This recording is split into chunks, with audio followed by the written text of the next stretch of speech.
만약에 북한이 우리한테 미사일을 쏘면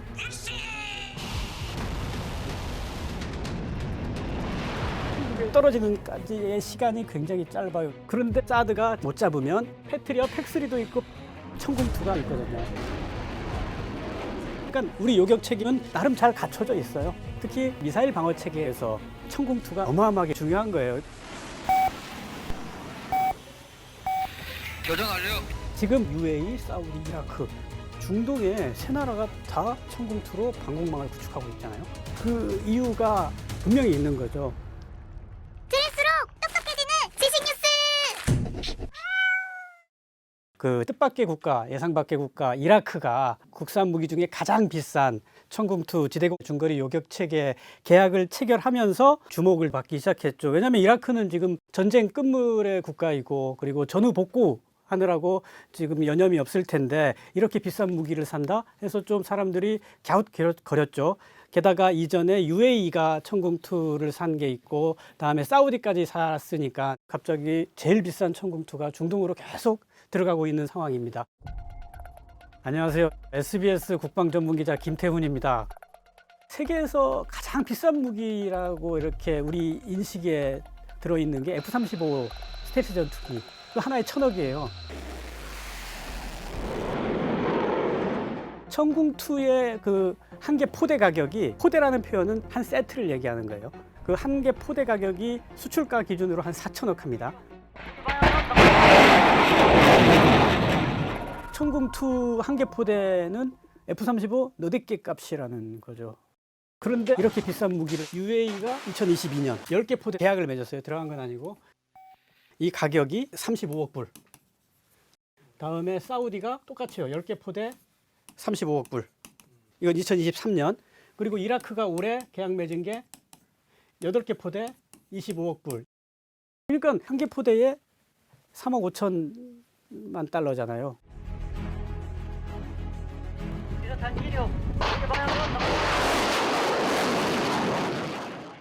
근데 그렇게 비싼 무기임에도 산다는 거죠, 저들이.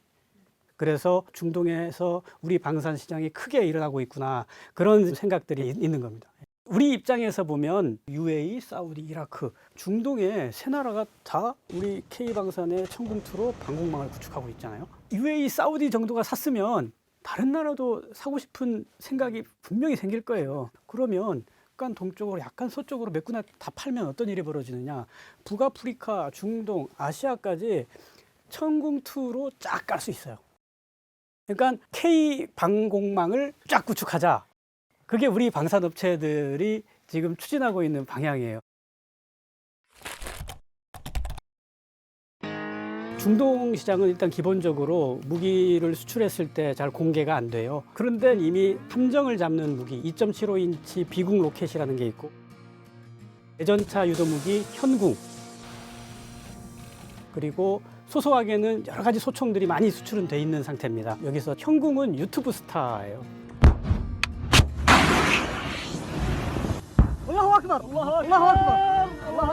상당 무기한 작전 성능을 보여줘가지고 사람들이 깜짝 놀라서 이게 유튜브로 유포가 되는 바람에 유명한 거고, 그리고 비궁은 입소문을 통해 가지고 우와 이게 이렇게 잘 맞춘단 말이에요. 그래서 이 나라가 샀는데 입소문으로 알려져서 옆 나라가 사고, 이제는 비밀 아닌 비밀이 된 게 현궁과 비궁의 수출 케이스입니다.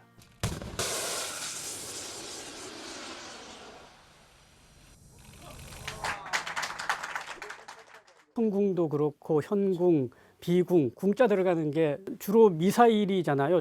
이전에 그 우리가 교양위에서 다뤘던 K2 전차나 K9 자주포는 유럽에, 폴란드에 수출됐는데 드래곤 24라는 훈련이 벌어지거든요. 그 훈련에 서방의 모든 전차가 다 동원이 돼요. 폴란드 육군 전차병들이 K2 피해를 갖고 갔고, 우리 K2의 성적은 90% 명중률을 기록했어요. 우리 K2가 가장 높았다는 거는 이미 그때 거기서 정평이 나버렸죠. 그러니까 이 기고만장한 거죠, 폴란드 전차병이. 근데 중동은 이상하게 미사일, 방어 미사일, 공격 미사일을 이렇게 수입을 하잖아요. 그게 해당 국가가 직면한 위협이 어떤 거냐를 보면 좀 이해하기가 쉬워요. 유럽의 위협은 아무래도 러시아, 지금 우크라이나 상황을 보면 병력과 전차와 장갑차와 포병 전력을 갖고 쫙 밀고 들어가는 그런 식의 전쟁을 하잖아요.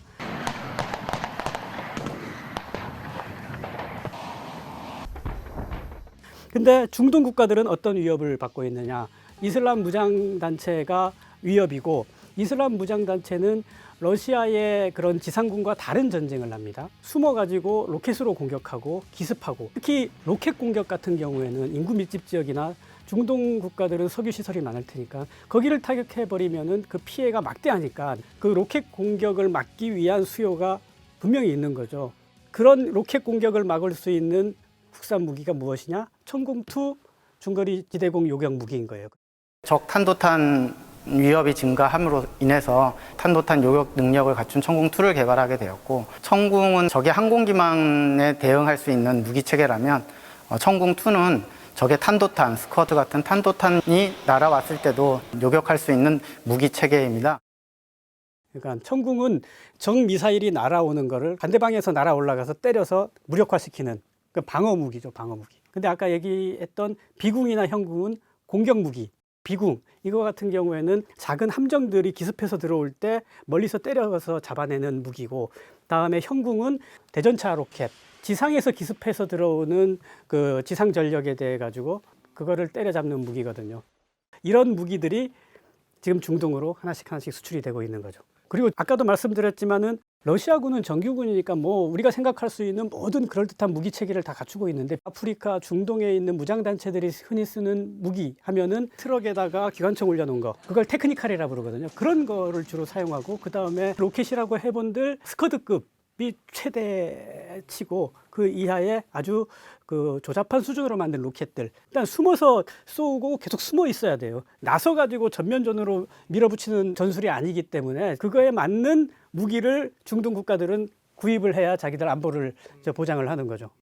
다 잘 아시다시피 중동 국가들은 정치 체계 자체가 굉장히 불투명하고 폐쇄적이잖아요. 종교적이기도 하고, 정부가 결정하는 일을 그렇게 공개하는 사례가 많지가 않아요. 특히 무기 도입 같은 경우는 공개했을 때 해가 더 많아요. 왜냐하면 해당 국가가 도입하는 무기의 종류와 사양이 공개되면 적들로 하여금 그거에 대해서 대비하거나 아니면 그거에 맞춰서 공격할 수 있는 빌미를 제공하기 때문에 무기는 특히나 공개하는 일이 드문데, 이번에 천궁2 같은 경우는 UAE, 사우디, 이라크 돌아가면서 다 공개를 했어요. اليوم يوم كبير للعراق وللحكومة الحالية، أوفت بأحدى أهم التزاماتها في البرنامج الحكومي، ألا وهي تحقيق السيادة الوطنية، وبمتابعة وبإشراف، بل كاد أن يشاركنا في كل خطوة دولة رئيس الوزراء في اقتناء هذا السلاح المهم الذي يعتبر.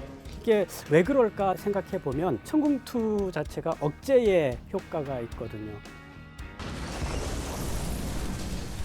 너희들이 아무리 쏴봐도 우리가 그거 다 잡을 거다라는 그런 메시지를 줌으로써 상대로 하여금 공격할 수 있는 의지를 꺾게 하는 게 있죠. 요격 미사일 중 가장 대표적인 게 미국의 페이트리엇이잖아요. 네. 근데 어쩌다가 갑자기 천궁2에 꽂히게 된 건가요? 왜 꽂히게 됐느냐? 제가 교양이 이 시간에 늘 강조하는 게, 무기는 국제정치학과 굉장히 밀접하게 관계가 있다. 이것도 역시 국제정치학을 봐야 돼요. 지금 예멘 내전 계속 이어지고 있잖아요. 시작된 게 2014년이에요. 이 예멘 내전 후티 반군, 이거하고 천궁2가 밀접한 관계가 있어요. 후티 반군은 그 시아파 종주국 이란의 지원을 받고, 예멘 정부는 수니파의 사우디, UAE의 지원을 받고 이렇게 전쟁을 벌이는 거죠. 2015년쯤 되면 사우디하고 UAE가 아랍연합군을 구성해가지고 본격적으로 전투에 참여를 해요. 근데 2017년, 2018년 이때가 되니까 후티 반군이 사우디하고 UAE를 향해서 로켓 공격을 시작을 하는 거예요. 그러면은 사우디나 UAE는 어떻게 반격을 하겠어요? 이미 자기들이 도입해서 배치하고 있는 그 요격 체계로 후티 반군이 쏘는 미사일을 막아내야 되겠죠. 그때 사우디나 UAE가 갖고 있는 거는 미국제 패트리엇을 갖고 있는데, 이 나라들은 돈 걱정을 안 해가지고 막 쏴요. 어느 정도 막 쏘냐면, 적 미사일이 하나 날아올 때 우리 요격 체계로는 두 발로 날아오는 한 발을 맞춰서 떨어뜨려야 되거든요. 근데 나중에 통계를 내봤더니 사우디는 적 미사일이 날아올 때 패트리엇을 8발을 쐈대요. 패트리엇 요격탄이 한 발에 얼마냐면 40억에서 50억 해요. 그러면 후티 반군이 쏘는 로켓 하나 잡겠다고 400억을 던지는 거예요. 돈이 많아가지고 한 발 잡겠다고 1000억을 쓸 수도 있는데 비축하고 있는 패트리엇 그 유도탄은 계속 거덜날 거 아니에요. 2018년에 사우디와 UAE가 패트리엇 비축분이 바닥 나가지고 어디서도 구할 수 없는 상황이 됐어요. 그러면은 어떻게 해야 돼요? 돈 주고 사와야 되잖아요. 이런 상황이 지금도 벌어지고 있거든. 러시아하고 우크라이나 전쟁 벌어졌는데 우크라이나가 포탄이 없어가지고 우리도 지원을 해줬고 러시아도 하다못해 북한 도움을 받아서 전쟁을 하고 있듯이 그때 2018년에 사우디와 UAE가 패트리엇 탄을 받아와야 되는데 패트리엇을 만드는 나라는 지구상에서 유일하게 미국밖에 없거든요. 하지만 그때 미국 상황이 어떻게 됐냐면 애초에는 아랍연합군을 전폭적으로 지원해가지고 무기를 많이 팔아줬어요. 근데 미국이 아랍연합군에 판 무기들이 자꾸 유출돼서 밖으로 새나간다. 심지어 알카에다한테까지도 지원해준 무기가 유출됐다는 그런 정보까지 확인이 돼버리고 제일 치명적인 거는 이 아랍연합군이 예멘을 공격하는데 무차별 공격을 하는 거예요. 그래서 민간 시설을 타격하는 경우가 굉장히 많았고 무고한 민간인 희생자가 계속 속출을 한 거죠. 그러면 미국 내부에서는 어떤 여론이 나오겠어요? 지원하지 말라는 여론이 나올 거 아닙니까? It is a vote that will tell the despotic dictatorship in Saudi Arabia that we will no longer be part of their destructive military adventurism. 2018년에 관련된 여론조사가 몇 번 있었는데 더 이상 아랍연합군을 지원하지 말라는 여론이 80% 이상이 나와요. 그러면은 아무리 사우디나 UAE가 돈을 흔들면서 패트리엇 요격탄을 달라고 해도 미국에서 팔 수가 없죠. We are ending all American support for offensive operations in the war in Yemen, including relevant arms sales.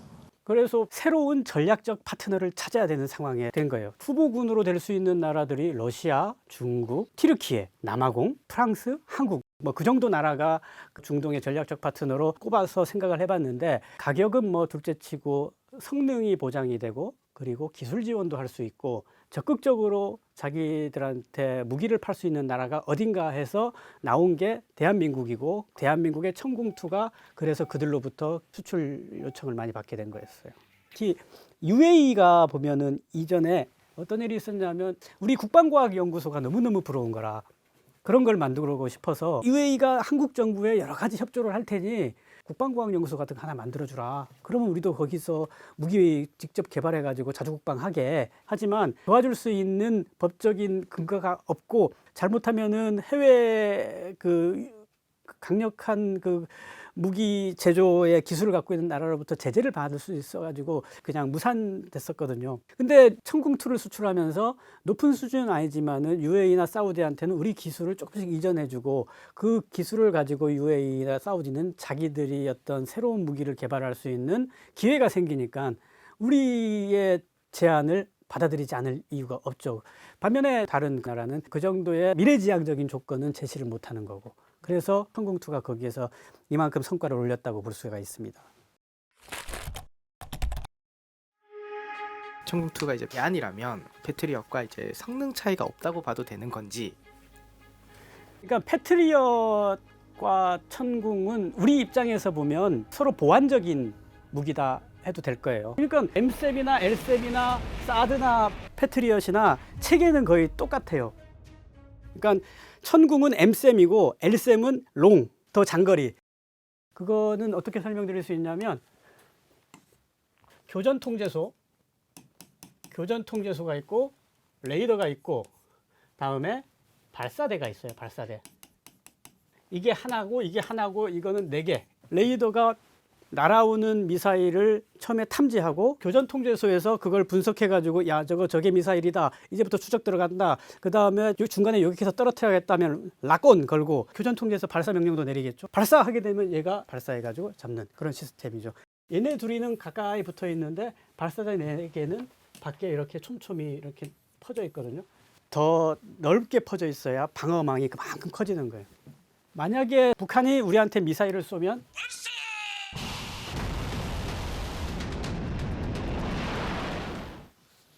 보통 이렇게 날아옵니다. 처음에는 상승 단계, 그 다음에 여기 정점을 찍는 중간 단계가 있을 거예요. 그리고 밑으로 내려 꽂히는 단계를 종말 단계라고 부르거든요. 종말 단계. 북한에서 쏴가지고 한국에서 떨어지는까지의 시간이 굉장히 짧아요. 왜냐하면 남북한은 거리가 짧아서 이거를 군사적으로는 종심이 짧다 그러는데 북한이 쐈을 때 우리가 대응할 수 있는 기회는 상승 단계에는 꿈도 못 꿔요. 중간 단계에도 물리적으로 안 돼요. 이 종말 단계에서만 우리가 요격할 수 있는 기회가 생겨요. 그럼 종말 단계에서 딱 한 번의 기회가 있느냐? 그건 아니고 우리 한국형 미사일 방어 체계를 KAMD라 그러는데 여기를 층으로 나눠요. 여기 고층에서 놓치면 중층에서 시도하고 중층에서 놓치면 저층에서 시도하고 그래서 다층 방어. 이게 KAMD예요. 그러면은 제일 위를 담당하는 애가 누구냐? 경북 상주에 있는 주한미군 사드가 제일 위에서 방어를 해야 돼요. 사드가 시도를 해서 만약에 못 잡으면 그 다음 나오는 게 LSM이 막는 거예요. 현재 개발 막바지 단계 국산 LSM이에요. 근데 LSM도 놓쳤다. 그 다음 막는 게 뭐냐? 패트리엇 팩3. 얘가 고도 한 30km. 얘가 놓쳤다. 그 다음 잡는 게 천궁2 되겠습니다. 이게 15km. 얘도 놓쳤다. 그러면은 패트리엇 팩2가 있어요. 얘를 잡는 거예요. 그러니까 다층 방어죠. 그러니까 북한 미사일이 우리 영토에 닿으려면 사드 피하고 LSM 피하고 팩3 피하고 천궁2 피하고 패트리엇 팩2까지 피해야 우리 땅에 떨어지는 거예요. 그러니까 나름 잘 갖춰져 있어요. 뭐 사드도 있고 팩3도 있고 팩2도 있는데 천궁2 뭐 그만한 거 아니냐 생각할 수 있지만 사드, 팩3, 팩2 다 미국제예요. 어마어마하게 비싸요. 어느 정도 비싸냐? 팩3가 한 발에 4, 50억 한다 그랬잖아요. 천궁은 2, 30억이거든요. 이건 수출가예요. 우리한테 들어오는 가격이 이보다 훨씬 싸요. LSM과 천궁2를 이제 국산화가 되면은 두 번의 기회는 우리가 싸게 만들어서 마음껏 쏴가지고 북한 미사일을 잡을 수 있다. 그래서 천궁2가 그렇게 중요한 거예요. 해외의 미사일 방어 체계도 대강 비슷합니다. 근데 이라크는 패트리엇은 있을 거예요. 미국이 도와줬거나 지들이 샀거나. 그리고 거기에 천궁2 해가지고 4층을 2층으로 만드는 건데 그래서 천궁2가 굉장히 중요한 거다. 미사일은 현장에 가지 않고 적의 시설과 장비를 무력화시킬 수 있기 때문에 전략적으로 굉장히 중요하고 자기 방어를 위해서도 매우 중요합니다. 오늘 이야기하는 무기들이 대부분 LIG 넥스1의 무기들인데 이 비궁 때문에 LIG 넥스1이 현찰이 굉장히 많이 들어온다고 해요. 완전 캐시카우예요. 왜 그러냐면 무기는 한번 팔면은 후속으로 계속 팔 수 있는 수요가 생겨요. 우리가 흔히 농담 삼아서 UAE나 사우디를 기름국이라 부르잖아요. 돈 아까운 줄 몰라요. 막 쏴요. 그러니까 그 플랫폼을 사간 다음에 비궁 유도탄을 계속 쏴버리는 거라. 비축분이 떨어지면 우리한테 다시 주문을 할 테고 그래가지고 계속 탄을 우리가 팔 수 있는 그런 기회가 생기는 거고 그러니까 수출해 두면 이후에도 계속적으로 수익이 창출되는 정말로 캐시카우가 되는 거예요. 근데 이쯤에서 우리가 한번 생각해 봐야 될 게 쟤들은 돈이 많기도 많지만은 저렇게 쏘는데 우리 현실은 어떨까 하면 지난 8일하고 10일 날 우리가 타우러스 공대지 미사일을 F-15K에 실어서 한 발씩 해서 두 발을 쏘아요. 그 타우러스 미사일을 직전에 쏜 게 언제냐면 2017년 9월이었어요. 그러니까 7년 1개월 만에 우리가 타우러스 미사일을 쐈다니까요. 이게 손 떨려가지고 못 쏴요. 타우러스 미사일도 비쌉니다. 20억 넘어가요. 한 발 딱 스위치 누르면 강남 아파트가 쭉 날아가는 거예요. 그래서 우리가 2016년부터 전력화가 돼서 260발을 보유했는데 지금까지 2016년부터 2024년까지 8년 동안 우리 딱 3발 쐈어요. 그런데 UAE나 사우디는 막 쏩니다. 돈 걱정 안 하고. 그래서 우리가 무기를 수출했을 때 또 어떤 효과가 있느냐? 지금 제가 여기서 천궁2 좋고 비궁, 형궁 좋다고 말하는데 이 무기들이 실전에서 어떻게 작동할지는 아무도 몰라요, 사실. 중동에 팔았잖아요. 중동은 바로 분쟁 지역이라서 실전 투입됩니다. 그러면은 실전에서 우리 천궁2, 비궁, 형궁이 어떻게 작동하고 있는지 그 정보는 우리한테 공유가 돼요. 너네가 판 무기가 이렇게 작동하는데 뭐 이런 점을 좀 고쳐줘 하면서 그럼 그 정보는 우리 군에도 오고 우리 업체에도 가가지고 우리 업체는 더 좋은 무기를 만들 수 있는 정보가 되는 거고 우리 군은 어떻게 사용할까에 대한 여러 가지 그 아이디어를 가질 수가 있는 거죠. 천궁2 같은 경우는 사우디 수출을 하면서 업그레이드의 기회가 그 돈 안 들고 생겼다. 그렇게 볼 수 있어요. 왜냐하면 더 멀리, 더 넓게 발사대를 분산시켜야 방어할 수 있는 섹터가 커져요. 근데 우리는 5km예요. 산도 많고 도시도 많아가지고 더 막 벌릴 수가 없어. 근데 사우디 같은 경우는 어떻습니까? 사막이잖아요. 중간에 거칠 게 없어요. 그러면은 이 발사대를 가능하면은 더 멀리, 더 넓게 펼쳐줘라 해가지고 중간에 뭘 갖다 붙였냐면 통신 중계 장비를 하나 만들어 가지고 이거를 20km까지 지금 확장을 시켜서 수출하는 걸로 돼 있어요. 근데 덕분에 우리 천궁2의 이 방어 능력은 훨씬 커졌죠. 수출해서 저렇게 만들었으니까 국내에서도 그렇게 만들 수가 있고, 이 통신 중계 시설 몇 개 만들었다가 유사시에는 지금 있는 발사대를 쫙 펼쳐버리면 되죠. 그러게 되면 이 천궁2의 방어 능력은 굉장히 더 높아지고 KAMD는 강화되는 거고. 자, 비슷한 이력 모두 봐야 만약에 사우디가 이런 요구를 하고 이렇게 우리가 개발하지 않았다면 우리는 저거를 달성할 수가 없었어요. 오늘 교양일을 부탁해는 여기까지입니다. 감사합니다. 사실 우리의 경쟁 상대가 중국이에요. 이 중국이 무서운 게 우리가 흔히 중국 공산품은 값싼 비지떡이다 그런 인상들이 있잖아요. 그럼 무기도 그럴까? 무기도 그래요. 같은 종류의 무기를 만드는데 굉장히 쌉니다. 하지만 중국은 사놓고 보면은 나빠요. 명중률도 70%가 아니라 50%까지 막 떨어지고, 중국이 솔직하게 자기들 성능을 얘기하지 않나 봐요. 근데 이런 상황에서 제발 싸우지 말자 그 얘기를 하고 싶어요.